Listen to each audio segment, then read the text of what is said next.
Hello everybody, welcome to the I Am IT Geek YouTube channel. My name is Shabazz Dan. As ever, I am the IT Geek.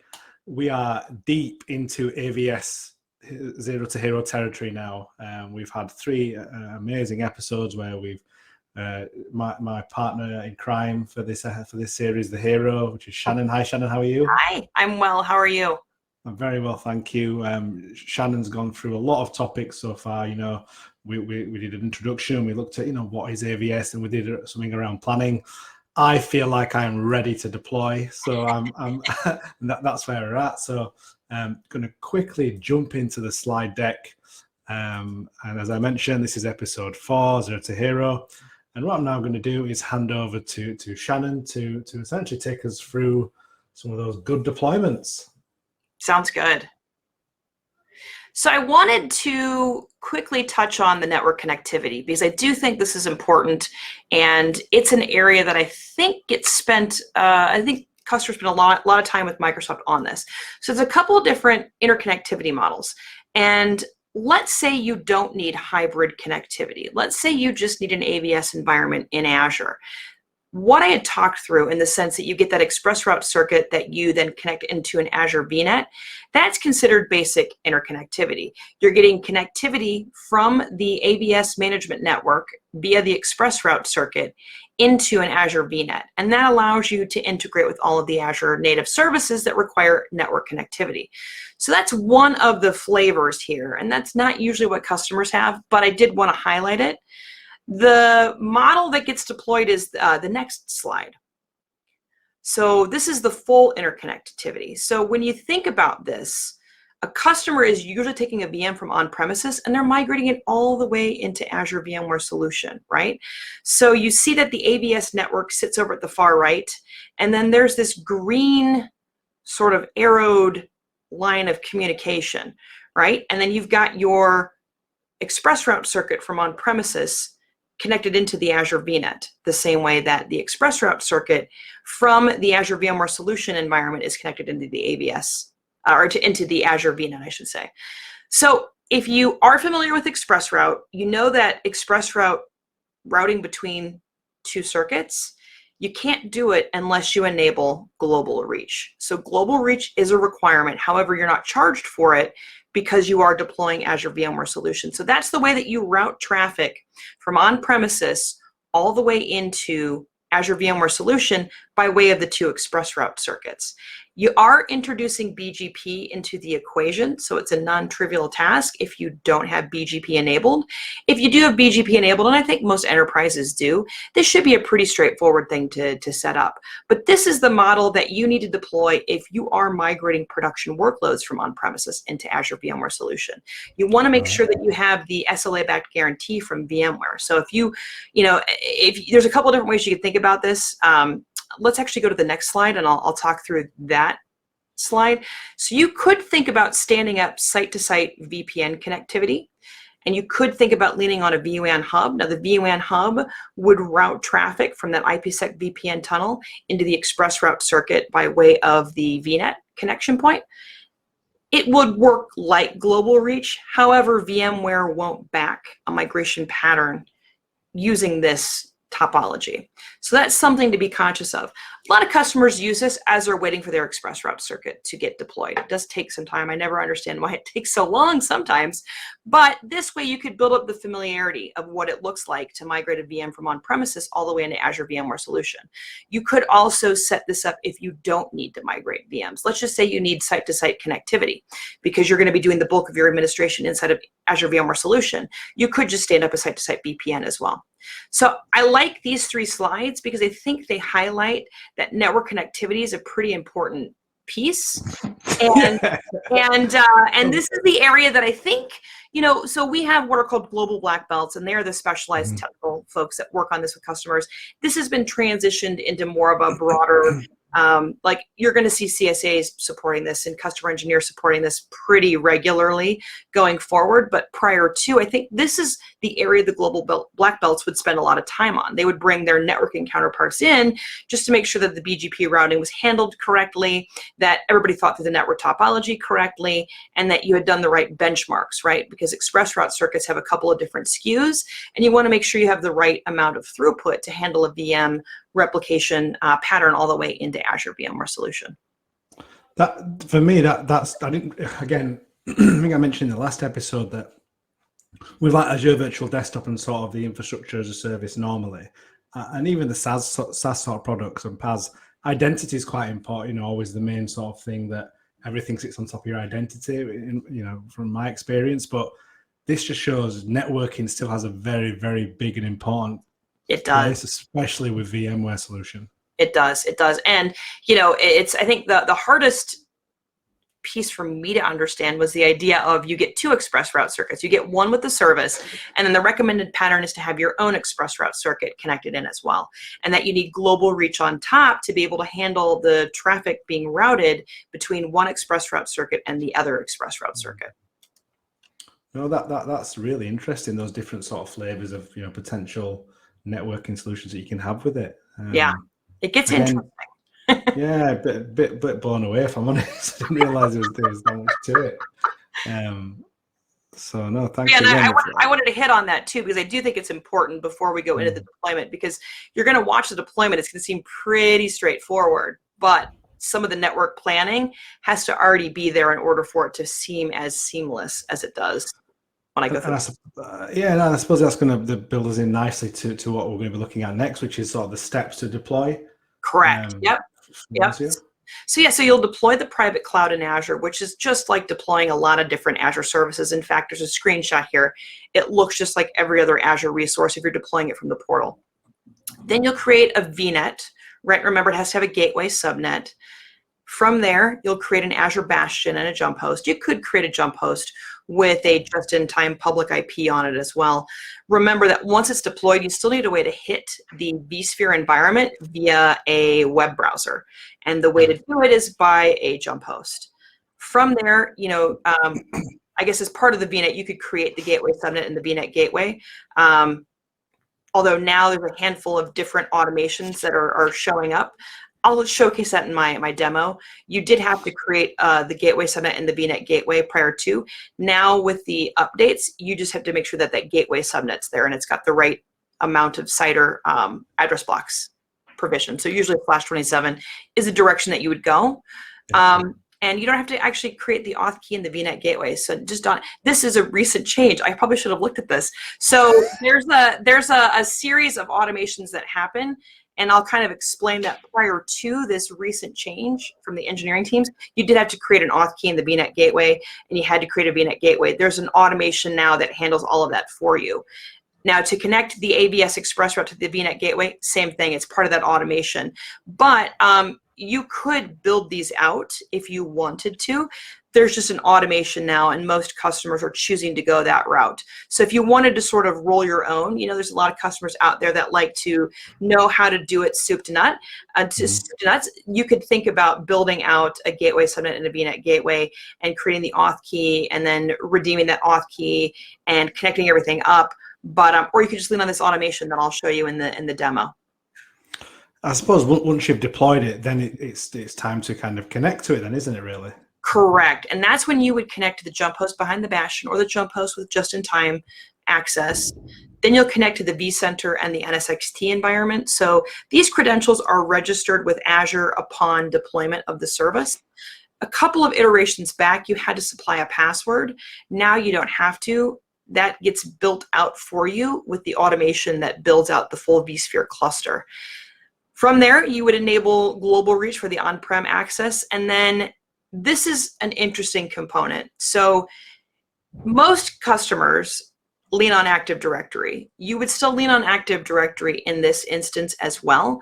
the piece to understand here is you don't have access to your ESXi hosts, right? Because remember, Microsoft's handling a certain component of this, but you can open up a ticket with Microsoft support and they can work with you to give you escalated privileges to your ESXi hosts so you can join those to the domain and your vCenter to the domain. And then you can provision user accounts versus the cloud admin account. So if you're familiar with VMware, you know that the administrator at vSphere.local account gets built out as a way of building the service out. Inside of Azure VMware Solution, because it's ever so slightly different, meaning the sense you don't have access to your ESXi hosts, it's cloud admin at vSphere.local. That's the same sort of account. Okay. But you probably don't want to use that account for your regular day-to-day administration. Me as Shannon, I probably want to be administering it with my admin account. So the only way to do that is to join the domain and configure the identity source, and that's done through support. Excellent. And is there any integration with Azure AD Domain Services? It's a good question. I know that there were teams that were looking at it. I think it's supported. I just don't know what the latest is in terms of testing. I know that our docs are written that way, but I don't know of customers that have deployed it with Azure Active Directory Domain Services, right? Every customer I know of that has deployed this, they have placed a domain controller inside the Azure VNet as well as a domain controller inside of AVS. And so they've just chosen to sort of roll your own, right? It's your own domain controller that you're having to handle and maintain.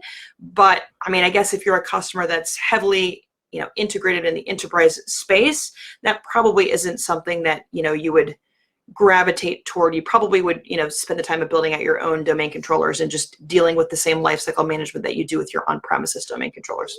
Yeah, because it's just a known thing, isn't it? You know how to, because you've still got, again, with the Azure AD Domain Services, you don't really have access to your domain controllers. Right. It's a service. So I can understand why organizations actually just want to deploy a domain control and they have a bit more control over their identity. Right. But I do think it's supported. Like I said, I just don't know of anybody that's deployed it. So that's the only thing that I would add as a caveat, right? Like it's supported, but I just don't know any customers that have it. So if you're watching and you're working with Microsoft on this initiative with your company, and because sometimes some of the technical specialists that work on this, they know more of customers that have deployed this. So supposedly it's supported. I just don't know any customers firsthand that have used it. Excellent. That's again been really informative, understanding the sort of deployment process and how to connect to it. If I'm not mistaken, it's demo time. It is demo time.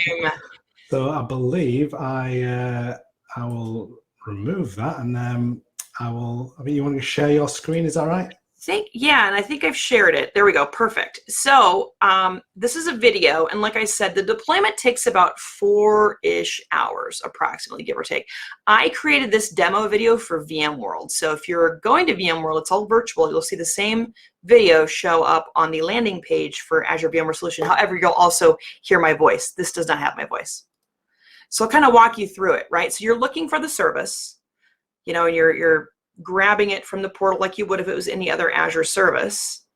And then you'll go the route of creating it, right? So this is where you'll see prerequisites. So if you missed them, because there are customers who have missed them, this takes you back to the documentation, the things to pay attention to, right? So the enterprise agreement, cloud solution provider agreement, right? The non-overlapping site or address block, that it needs a minimum of a /22. You can go larger if you want to. It's really up to you in terms of the way that you want to deploy things. Then you'll go into the basics tab. This is where you'll plug it into a resource group. You'll give it a name. And this is not like storage or anything that's got DNS facing components. I think it just has to be underneath 14 characters. And then there's only one node to pick, right? And it's going to pick 3 by default, but you can always change that. And this is where I'm putting in the site or address block. And like I said, the demo has a /22. The environment that we're managing or building out content with has a /16. You can add tags like you would normally. A lot of customers have gravitated towards this model because they like the chargeback components that they can think through related to an OpEx model. And then literally it's review and create. So literally it's what, 4 or 5 things you have to put in, and then it goes to the validation.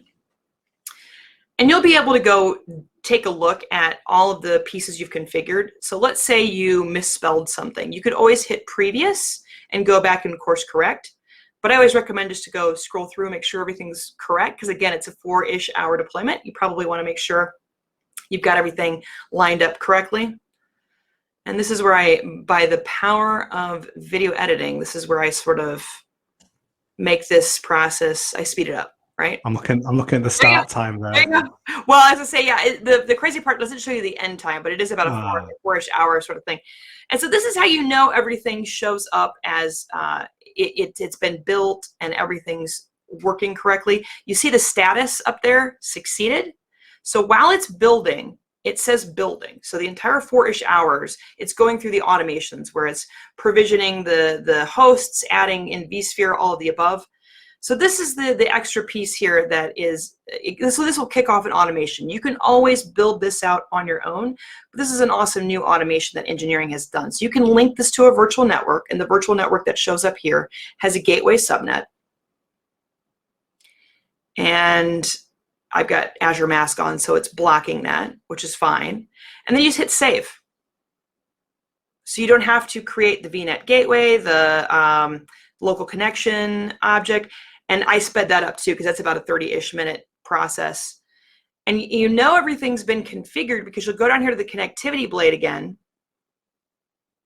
and you'll go to the express route section, the third piece at the top there, and you'll see you've got an ER auth key. So that was all spun up for me.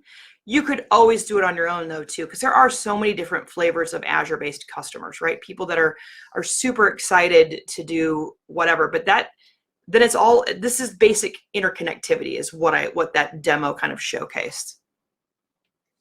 So let's do this.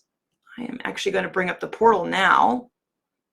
So this is our environment. So as I told you, the environment we have now is a /16. The thing I want to showcase is all I provided was 10.5.0.0/16. The automation configured and carved up these subnets. So the vMotion network, the private cloud management, the secondary peering subnet, et cetera. These were all just done by way of the automation. And so just like every other Azure service, it's got, activity log, access control tags, diagnose and solve problems, locks. Those are the things you would see if it was a VM or a VNet or an application gateway, right? So it's VMware on Azure, right? So there's pieces down here that that you would want to go and play around with. So there's connectivity. What's interesting is obviously you mentioned it takes about 4 hours to deploy. When that 4 hours, you're not doing anything. It's all automating. You've used automation so many times. Yeah, so many times. Yeah, you can go take a break. Amazing. You can go do other things. I think when I kicked this one off, when I was filming everything for VMworld, it was later in the day, so I just had to remember that I had to go and finish the video. So I won't talk this one through, but these are all this is the vMotion network. Here, I'll turn off Azure Mask here for a second. So that's the vMotion network, the express route ID, the peering ID. These are different auth keys. I was playing around with it because you can just request the authorization key here, but that automation of tying to the VNet will do all of the linkage for you. If you need this to be public IP accessible, actually, I think that back, where was it? Yeah, so internet enabled. Most customers need it to be internet enabled. So enabling is as simple as, hitting enable and hitting save. This is how you can route traffic. This is how your VMs inside of AVS can route traffic. You could always have it be disabled and do some funky networking stuff, but I think most customers wind up leaving it as enabled. Then this is where you can configure things like a vWAN hub, right? If you wanted to do something sophisticated on that front, or an application gateway. This is where you configure express route global reach. And then AVS Interconnect is sort of like regional VNet peering. So if you had a couple different AVS environments, you could connect them this way, which is kind of cool. This is all in public preview. This is the identity pane. Some of this functionality is crazy. Right? So this I never configured. I remember I just gave it the 10.5.0.0/16. This is that cloud admin at vSphere.local. This password I just copied to the clipboard, and I wind up getting in that way. This is the NSXT manager. You could either go in via vCenter to NSXT, or you can go in separately. This is the IP to grab it. There's no money for documentation. It's all there for you. You don't. Yeah, You don't right. have to You don't have document to, right? It makes it so much easier. And then if you needed to, you could always edit the cluster size, or the cluster size, the amount of the in your cluster. You could make it. I can go up to 4, right? If I need more than that, I need to request a quota increase, right? And then you just hit save after the fact. Sometimes this takes, this sticker shock, it's fine. It is what it is, right? That's going to show up by default. And then you just add the additional nodes and hit save. And about 25 minutes later, you'll get another node in the cluster. So that's the way to handle automation. You can always do Azure automation. You can do all of that via code too. So a couple customers I know of are doing that versus going in and doing it this way, because this does feel a little like, why are we going to the cloud if we still do a lot of manual configuration, right? So you could think about adding the additional nodes via automation. So when you say code, you talk about Terraform and stuff like that? So I would think more so like PowerShell, like an Azure Automation Runbook is Sorry. what no, that's okay. So I've seen that more so, but you actually can build the AVS environment with Terraform.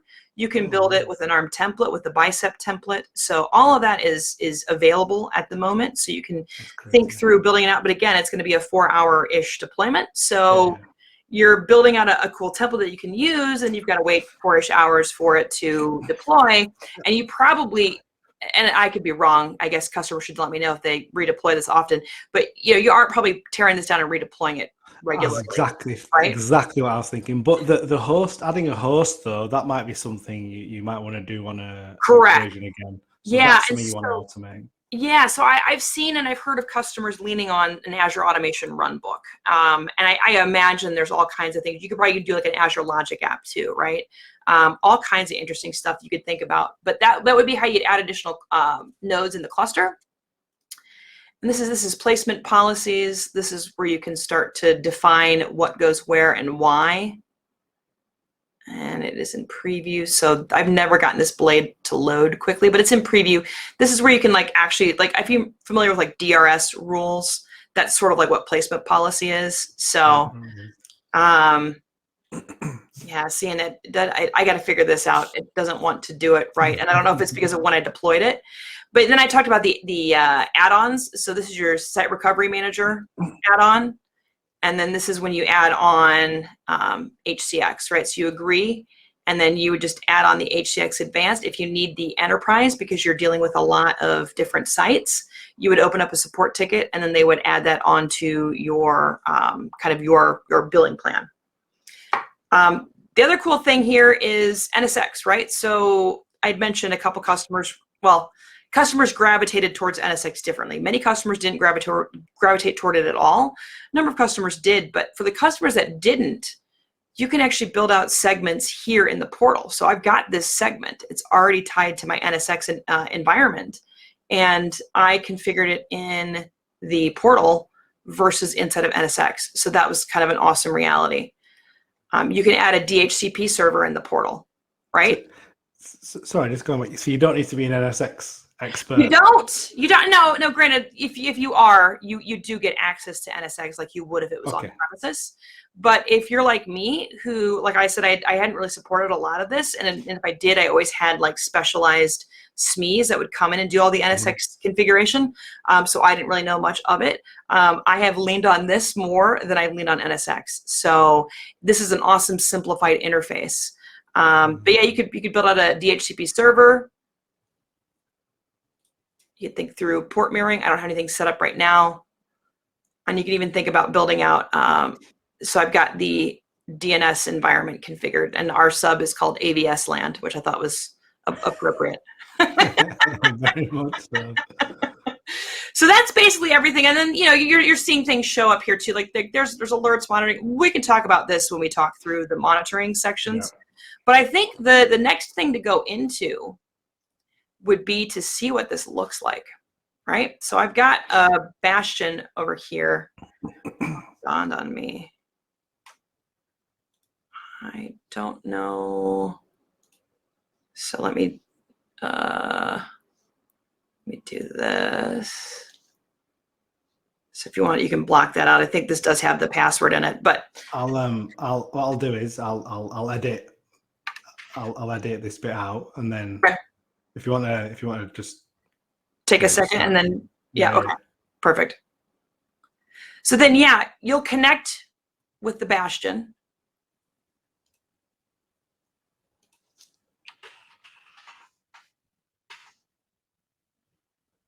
Connect. And actually here, Here's a familiar screen. do that. That was a familiar screen. I'm going to do that a little bit differently. So then you'll go back in the portal and you will grab the credentials that wind up getting registered with the AVS environment. Okay. So you'll grab this. So this is you back on this is back on the Bastion now, the jump box, isn't it? Correct. Well, I'm behind the Bastion. I'm right, yes, behind the Bastion. Uh-oh, my password's expired. Don't tell anybody.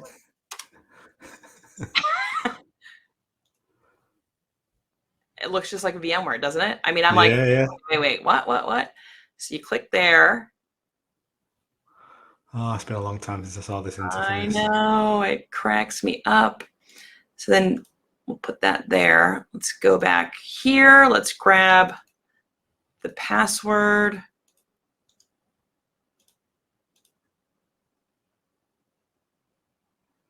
And it's going to bring you way back. This whole series has given me loads of flashbacks to my early consultancy days. Sorry. So I was showing people this recently. So this doesn't really look any different than a normal environment would. No. So I did make the joke that you might be able to convince your administrators that it's not in Azure. However, they're going to poke around. They're going to see things like northcentral.avs.azure.com. So that's how you know it's in Azure, right? And these are the I've got. Those adapters, though, like the VMH, BA, that's all the same terminology as it is on premises. It is, which is just crazy. Yeah, and so virtual switches. It's interesting. So let's see. Let's go into the storage. Because we can browse so you see all these different folders with servers. This is like NSX, your vCenter server, but you don't see it in your actual host and clusters view because this is all spun up for you when you build out everything. Every VMware on-premises solution that I can remember has an ISOs folder. yeah. I put that there because I needed to build things out quickly for VMware. 100%. But yeah, and then I've got a template down here that's 2019. I've got a couple of servers, but these servers, this EVM01, EVM02, the NSX servers, and the vCenter, you don't see them when you go here to the actual hosts and clusters because that's all handled for you in terms of administration, maintenance, keeping it up and live. So, and then you could go back to the portal, or you could go into.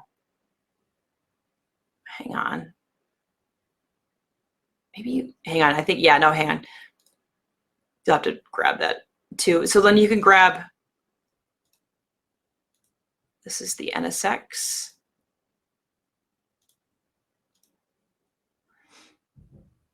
And then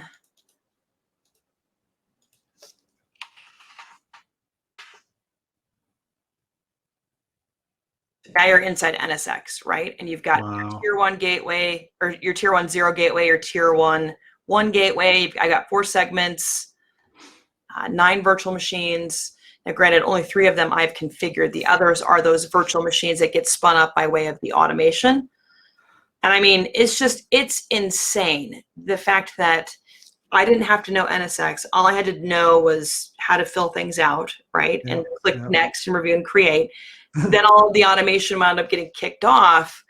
But then I have this massive environment for me, and I can go and spin up VMs when I need them, It's the best of both worlds. Yeah, it very much so is. So you get the scale of Azure, but you don't have to learn Azure as kind of the first go around with understanding cloud.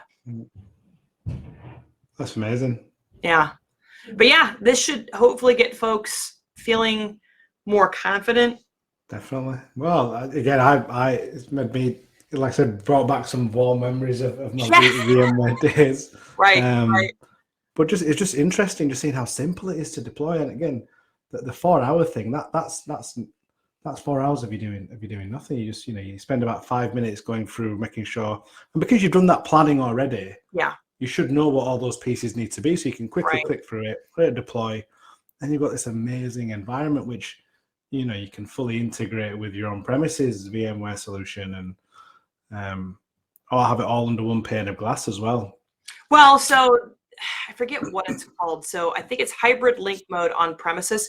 That is, there's a specific flavor of it with cloud. It's called something ever so slightly different.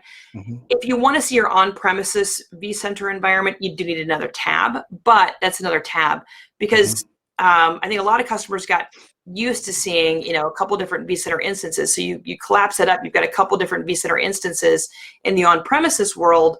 That is not yet a thing inside Azure VMware Solution, but it's close to a single pane of glass because it's not that difficult to open up another tab and just kind of flip back and forth. But I'm with you. It simplifies things so much that it's hopefully an easy to understand proposition why you want to have that conversation with your company or your customers, especially if they need to innovate because their competitors are already innovating, and do they want to continue to hold on to the legacy infrastructure on-prem, or do they want to adopt something that gives them the same look and feel as on-prem, but it's inside of Azure, so you can take advantage of all of the Azure services a little bit easier?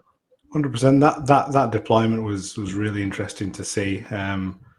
I think it's sinking in just what an amazing. Again, like I said, you hear so much about it through marketing, through Microsoft documents, but to finally see it in flesh, how easy it is to deploy and just see what you get at the end of it is really amazing. So again, I'm feeling a bit more closer to a hero, not quite yet. Maybe you're closer to one? No. Closer to one. I think there's a few more elements I want to look into, I'd love to understand, which is going to lead us nicely into episode 5 and 6, which is the monitoring and backup aspects of it. That was worth the wait. I'll be honest with you, Shannon. That was definitely worth the wait. I'm glad. And I think, the fact that we have gone so far as to abstract a lot of the nuances with deploying it, hopefully that gets folks excited about the fact that they don't have to deal with the headache of deploying it in the same way they would if it was on premises, right? Because you'd invariably go into some weird, whiny rabbit hole if you. There's always like weird stuff that happens that you can't account for on premises. But when it's automated and it's the same fleet hardware for each environment, it makes it so much easier to deploy this at scale across a number of different customers. You keep using that word automation. I think that's so important because doing that on premises is a lot more difficult. It's still possible, but automating on premises is so much more difficult. You need to write those scripts, and they're all there for you in Azure. It's all and you need to do anything. You need a good orchestrator too, because you can't do parts of it until other parts of it are done, right? So I'm with you. I think it's a little easier to do some of this stuff in the cloud, and if you think about it, related to the deployment, all of those VMs that I showed you inside of the storage view. So these VMs are what get deployed, and they get patched, and they get provisioned, and then vSAN gets created so that you get one vSAN data store, and if you have to increase that, you just add additional nodes to your clusters, and then you get a certain X amount of additional vSAN data store capacity. So you only get one data store, but it's pretty large, and if you needed to increase the capacity, you could add more hosts, or you could think about using iSCSI disk storage in terms of leaning on an Azure IaaS environment. So there's a couple of ways to think about your storage footprint. Just because it changes ever so slightly, you're not actually on the hook for making sure that the environment is powered on and connected, but you get to see the environment. So it's weird. Like I said, it's somewhere in between PaaS and IaaS, right? Because it feels like IaaS, but there's parts of it that are kind of PaaS. It's weird. That's another theme I've got from this series that we're doing is the options. There's more than one option. There's more than one way to do it. Yeah. Like with the networking you showed at the beginning of this episode, you showed 3 different slides of 3 different ways of doing it.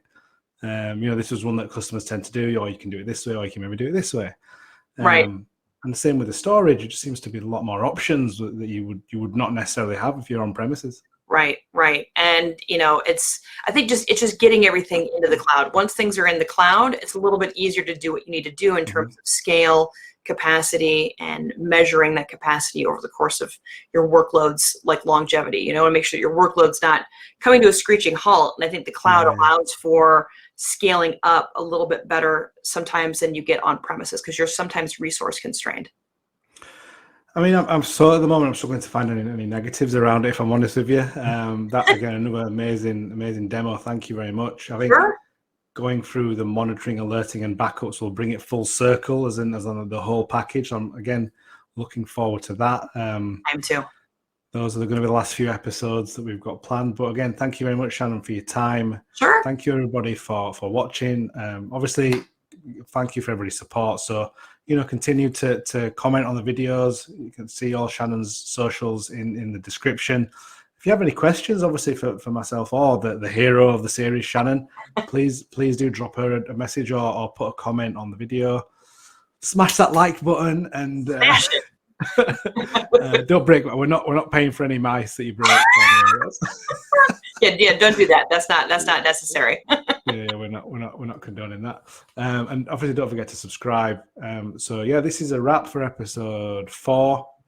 We'll be back next week with episode 5, which is monitoring and alerting on AVS. So thank you very much for watching. Until next time, goodbye. Bye, everyone.